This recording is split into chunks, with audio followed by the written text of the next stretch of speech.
Hello, good morning Avon. This is Juliana Gayapano from Avon Zira Luis brands. We are doing now a product demo for Simply Pretty. Ang ko muna introduce sa inyong ating race stains na Simply Pretty, yung ating skin tint na may tatlong shade dito, nakikita natin. And then yung ating race stains na lip tint. Ito, yung dalawang kulay. Ika nga pala, ano nga palang kulay ito? Wala namang nagbago sa kulay. Ito yung hawak ko is pink blush. At saka yung ating coral, fresh coral. Mayroon tayong bagong magic lipstick, yung ating coral. And then yung ating green apple. Magic lipstick ito magic lipstick. Yeah. Green siya, pero pag once na i-apply mo, nagbabago siya. Okay? Then ito naman yung ating apricot. Iba ang kulay, pero pag in-apply mo, nagbabago kasi magic na siya. Magic. So, restage din yung ating eyebrow at saka yung ating eyeliner. Ayan, ito na ngayon. Black and brown. Okay. So, mag-start na tayo sa ating product demo. Itong ating Simply Pretty na skin tint, bagay ito sa mga teenagers, sa mga new beginner na nagsisimula pa lang mag-apply ng makeup. Yung ating skin tint, hindi mo kailangan i-cover ang skin mo. Pagka medyo maganda na ang skin mo, i-enhance mo lang dito sa ating skin tint. So, ang i-apply ko ngayon, ano bang kulay ito? Sun. Sun. Ito ay sun. Wait. Pwede natin gamitan ng ating fingertips or pwede naman gamitan ng sponge. Kita niyo ba?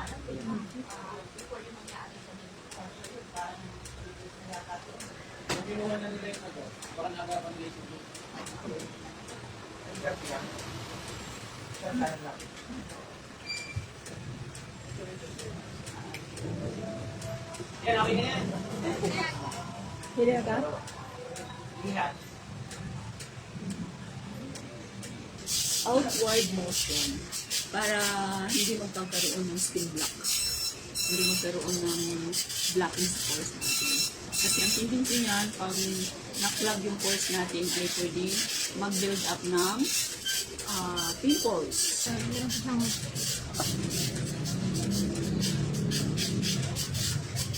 Yan. Sige, tingnan mo.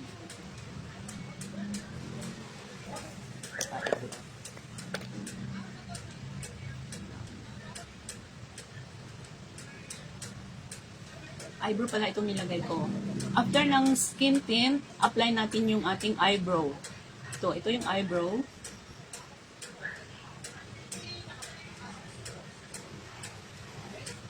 Pag nag-apply tayo ng eyebrow sa ibang mukha, hawakan natin yung kung saan yung pinaka-art ng kanilang eyebrow. So, hawakan mo ng ganon para makita mo yung art ng eyebrow dito.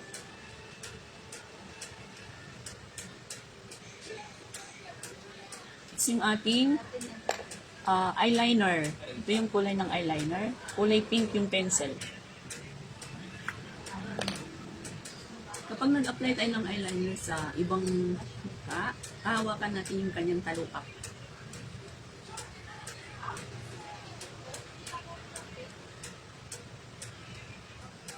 Kulay brown yung ginamit ko. Okay. Next naman, susunod natin yung lip tint. Ang lip tint, pwedeng gamitin sa lips, pwedeng gamitin sa cheeks, or pwedeng gamitin natin sa ating mata. So dito, gagamitan natin siya ng sa cheeks at saka sa mata. Kasi ang gagamitin ko sa kanyang lips ay yung ating magic lipstick.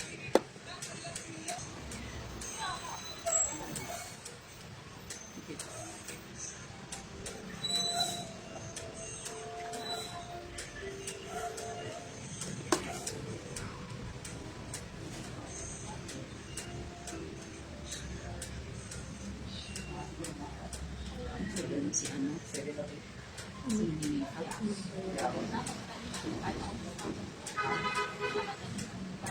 rin pa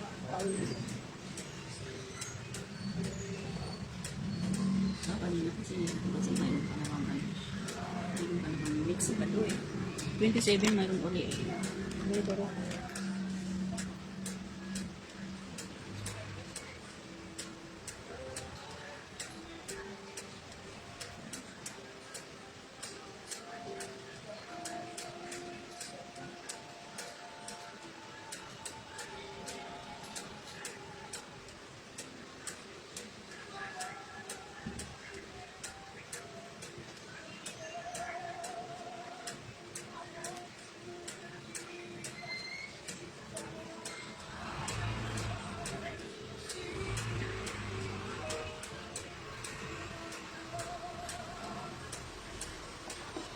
Color ba yung ano? Hmm. Apple green, parang rose. Hmm. Pink yan?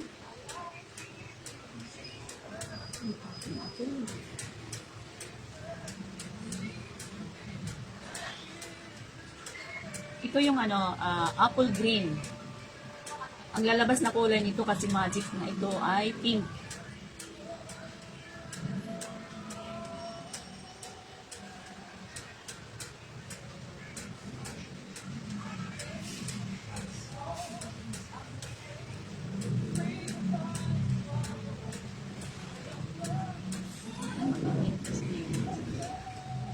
Pink plus na ano.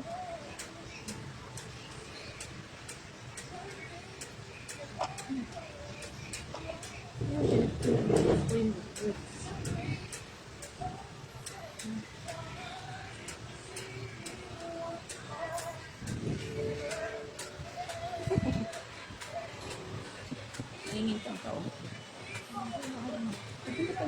Maganda pala ang skin tint. Kasi, parang na-moisturize din. Hindi mo kasi ang dry. Hindi mo kang dry ang skin tint. Ano siya? Parang na-moisturize yung skin mo. Ano ba? Hindi siya yung anong tawag niya? Nag-flakes. Na ganun eh. Siya smooth. Smooth ang ano niya. Smooth ang labas niya. Ay, ano sa iyo. Parang nagiging healthy tingnan ang mukha mo kaysa doon sa... Mas healthy tingnan dito ang mukha mo sa skin tint. So, ito yung in-apply ko sa kanya. Unang in-apply ko sa kanya, consider ito na pinaka-base. Oh. Base ng makeup niya is yung ating skin tint. Ang skin tint is only 229. And then yung ating lip tint, ito yung ating lip tint, 129. Tapos yung ating, kano ba price nito? Magkano yung ating lip, Ma'am Leng? Magkano to? 69 ano? 69 yung ating eyebrow at saka yung ating eyeliner. Okay. So ito na rin yung ating bagong packaging ng ating press powder. Ito na yon. So, napansin ko dito, yung ating skin tint talaga maganda siya. Kasi, hindi mukhang tuyo yung skin mo. Nagiging parang na-moisturize yung iyong skin. Okay? So, bagay ito sa mga teenager, sa mga new beginner na nagsisimula pa lang mag-apply ng makeup. Ito, magandang-maganda yung ating skin tint. Hindi siya mabigat, light lang po siya sa skin. Mayroon akong ano. Okay. Pansinin niyo po yung mukha niya. Oh, ano siya? Hindi siya mukhang dry. Fresh looking yung kanyang skin. Habang minumove niya yung kanyang face, mapapansin niyo naman po na fresh looking po. Okay. Maganda siya, saka hindi siya mabigat. Oo, hindi siya mabigat. Light yan ba? So, anong masasabi mo sa ating skin tint? Pwede malaman ng iyong impression dito? Maano siya sa balat. Magaan lang siyang dalhin, magaan din lang siyang i-apply. Saka, ano siya, hindi siya katulad ng ibang foundation na mabigat. Tsaka hindi siya powdery na parang maramdaman mo Ano siya powder. kagad, madali mo siyang Absorb. i-blend at ma-absorb ng skin mo. Hindi tulad ng iba na parang medyo kailangan mo pa siyang ito yung simplicity na kung baga para sa mabilisang makeup natin sa ating sarili or everyday natin na ginagawa. Foundation on the rush or on the go. Oo. So, yan. Okay, maraming salamat. Nandito kami sa Ibon Generalist Brands. Okay. Thank you for watching. Bye-bye.